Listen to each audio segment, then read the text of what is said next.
இறைவன் உங்களை வஞ்சிப்பதே இல்லை. நீங்கள் சேர்த்த எதையும் அவன் திருடிக் கொள்வதில்லை, எடுத்துக் கொள்வதில்லை. ஏனென்றால் அவன் காரணமில்லாத மங்களத்தன்மையின் வெளிப்பாடு. அதனால இப்ப நான் சேர்த்து வச்ச சொத்து, சேர்த்து வச்ச உறவுகள், இவ்வளோ வேலை செஞ்சு இவ்வளோ சேர்த்து வச்சனே, இதெல்லாம் விட்டுட்டு போறனே, கவலைப்படாதீர்கள். இதை விட அதிகமாக இருக்கின்ற இடத்தில் தான் நீங்கள் அடுத்த உடல் எடுப்பீர்கள். எதையும் இழப்பதில்லை என்கின்ற தெளிவு உங்களுக்குள் வருமானால் மரணத்தினால் ஏற்படுகின்ற துக்கம் காணாமல் போய்விடும். நல்லா தெரிஞ்சுங்க, மரணம் சார்ந்த துக்கத்தை அடிப்படையாக வைத்து நீங்க எடுக்கிற எல்லா முடிவுமே உங்களை அலித்தன்மைக்குள் எடுத்து சென்று விடும். மரணம் சார்ந்த பயத்தை வைத்து தயவு செய்து எந்த முடிவையும் எடுக்காதீர்கள். மனிதனுடைய அடிப்படையான முதல் விஷயம், அவன் தெரிந்து கொள்ள வேண்டிய விஷயம் என்னன்னா, மரணத்தை பற்றிய தெளிவு. மரணத்தை பற்றிய தெளிவுதான் நாம் வாழ்வில் தெரிந்து கொள்ள வேண்டிய முதல் பாடம். இப்போ உங்கள பல பேருக்கு என் மேல ஆழமான ஒரு விதர்க்கம் இருக்கலாம். விதர்க்கம்னா ஒரு ஆழமான ஈடுபாடு. சாமி சொல்றாரா, அது சத்தியமாத்தான் இருக்கும். என்னுடைய ஆத்ம பிரமாணமா மாறலைனாலும் இவருடைய அனுபவமா அது இருக்கிறதுனால அது சத்தியமாத்தான் இருக்கும் அப்படின்னு உணர்றதுதான் விதர்க்கம். அந்த விதர்க்கம் இருக்கின்ற உங்களுக்கு விதர்க்கம் இருந்தால் நீங்கள் அதிர்ஷ்டசாலிகள், புண்ணியசாலிகள். இந்த சத்தியத்தை உள்வாங்குங்கள். மரணத்தினால் உங்களுக்கு எந்த விதமான முடிவும் இல்லை. இன்றிலிருந்து மரணத்தினால் ஏற்படுகின்ற துக்கத்தை வைத்து எந்த முடிவையும் எடுக்காதீர்கள். தைரியமாக வாழுங்கள். ஒருவேளை அந்த விதர்க்கம் உங்களுக்கு இல்லைன்னா, இப்ப நான் சொன்னது கருத்து ஆப்த பிரமாணம், அது ஞானியினுடைய சத்தியம். இதை உங்களுடைய ஆத்ம பிரமாணமா மாத்திக்கிறதுக்கு தியானம் பண்ணுங்க. அந்த விதர்க்கம் இருந்தால் தியானம் கூட தேவையில்லை. நேரடியாக ஆப்த பிரமாணம் ஆத்ம பிரமாணமாக மாறிவிட முடியும். அப்படி ஆத்ம பிரமாணமாக மாறுகின்ற அளவிற்கு, ஆப்த பிரமாணம்னா ஞானியினுடைய அனுபூதி, ஆத்ம பிரமாணம்னா தன்னுடைய அனுபூதி. இப்ப நான் சொல்ற கருத்து, இப்ப நான் ஒரு முக்கியமான கருத்தை சொல்றேன். மரணத்தினாலே உங்களுக்கு எந்த விதமான முடிவும் இல்லை. மரணம் அப்படிங்கிறது மெமரியில ஏற்படுற டிஸ்கண்டினியூ, நினைவிலே ஏற்படுகின்ற இடைவெளி தானே தவிர வாழ்க்கையிலே ஏற்படுகின்ற இடைவெளி இல்லை.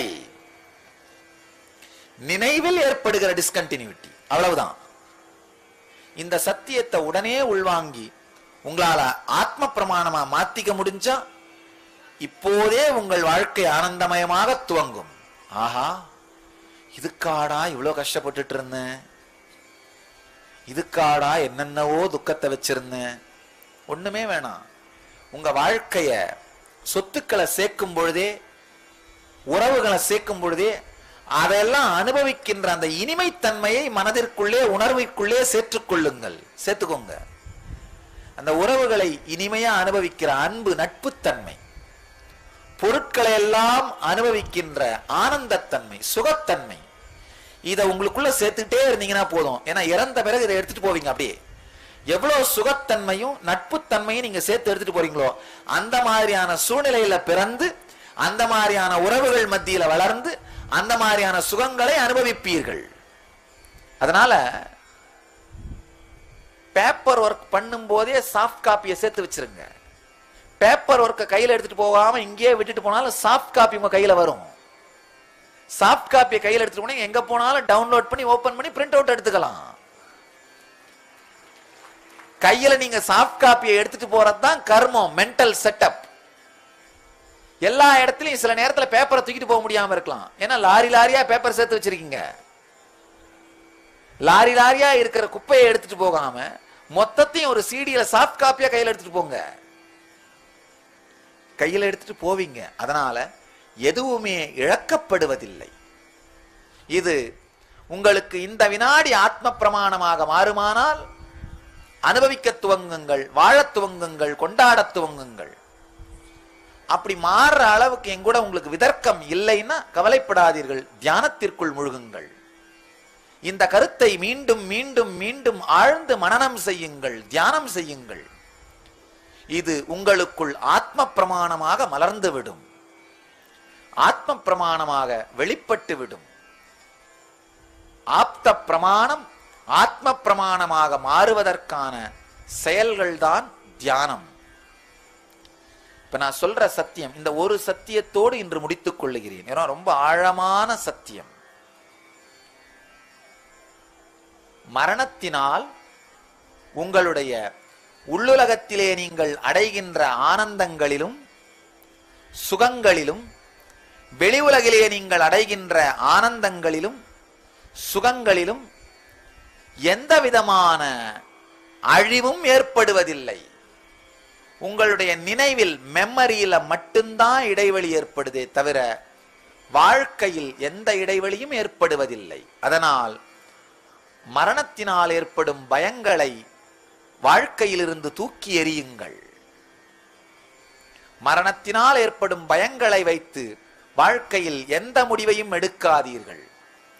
யார் யாருக்கெல்லாம் குருவினிடம் இருக்கும் ஆழ்ந்த விதர்க்கத்தினால் இந்த ஆப்த பிரமாணம் ஆத்ம பிரமாணமாக புரிகிறதோ, சில நேரத்தில் சில சத்தியங்களை கேட்கும்போது பளிச்சுன்னு உள்ள ஒரு கிளிக் ஆகும். உண்மைதானே, ஆஹா கரெக்ட் தானே, நானுமே இது ரொம்ப நாளா யோசிச்சுட்டு இருந்தேன், எனக்கு சொல்ல தெரியல, சாமி கரெக்டா சொல்லிட்டாரே அப்படின்ற அந்த ஆத்ம பிரமாணமாக மாறி அந்த கிளிக் நடந்துருச்சுன்னா, அந்த புரிந்து கொள்ளுதல் நடந்துருச்சுன்னா, அதுதான் தீட்சைன்னு சொல்றேன். நீங்கள் பாக்கியசாலிகள், புண்ணியவான்கள், அதை கொண்டாடுங்கள்.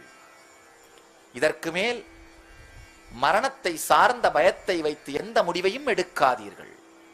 வாழ்க்கையை மரணம் என்கின்ற மகா மாய பந்தத்திலிருந்து, பயத்திலிருந்து விடுபடுத்திக் கொள்ளுங்கள். அடுத்து கர்மம், வைராக்கியம், ஞானம், பக்தி, சக்தி, சக்தி, பக்தி, யுக்தி போன்ற பல கருத்துக்களை பற்றிய ஆழமான சத்தியங்களை எம்பெருமான் விளக்குகின்றார்.